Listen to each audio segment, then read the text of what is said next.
थाना शादरा वकला गर्दी का वाकया। शादरा कब्जा के लिए आए वकला की फायरिंग से लाजो बीबी, समीना बीबी, सईदा बीबी, नुमान और अब्बास जख्मी हो गए। फायरिंग करने वाले काशिफ चट्ठा, आतिफ चट्ठा एडवोकेट पुलिस की मौजूदगी से फरार।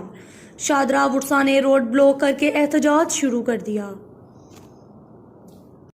उन्होंने आख्या कि ਤੁਹਾਡੀ ਜ਼ਮੀਨ ਕਰੋ ਸਾਡੇ ਨਾਲ ਬੈਠ ਕੇ ਸਾਡੀ ਅਸੀਂ ਵੀ ਗੱਲ ਕਰਾਂਗੇ। ਇਸ ਤਰ੍ਹਾਂ ਅਸੀਂ ਨਹੀਂ ਬੰਨ ਦੇਣਾ। ਉਹ ਆਂਦੇ ਨੇ ਤੁਸੀਂ ਕੌਣ ਹੈਗੇ ਜ਼ਮੀਨ ਦੇ ਮਾਲਕ। ਉਹਨਾਂ ਨੇ ਜਾਣ ਕੇ ਧੱਕਾ ਮਾਰਿਆ।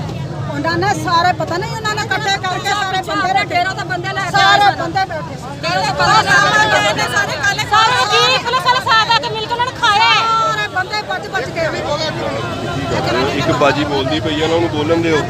ਬੰਦੇ ਭੱਜ ਕੇ ਇੰਨੇ ਹੋਏ ਸਾਡੇ ਮੁੰਡੇ ਕੰਮ ਤੇ ਚਲੇ ਗਏ ਸੀ।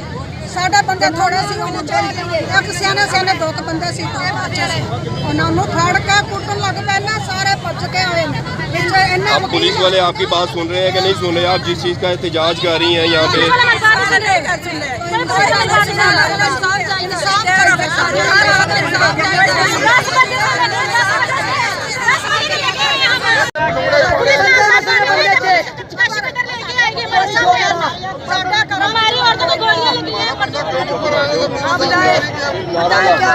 सिर्फ नारा ला दो। एक बुढ़ी बाजी बोल दी है बाकी